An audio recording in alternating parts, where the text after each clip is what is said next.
Ko sa tingin ko ay okay lang ito para sa aking kaalaman.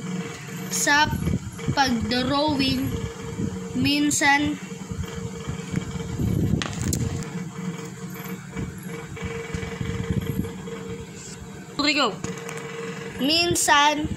importante din ang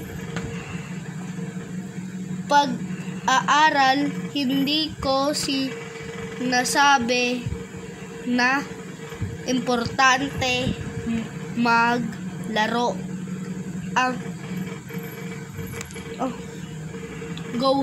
Importante po kung ako lang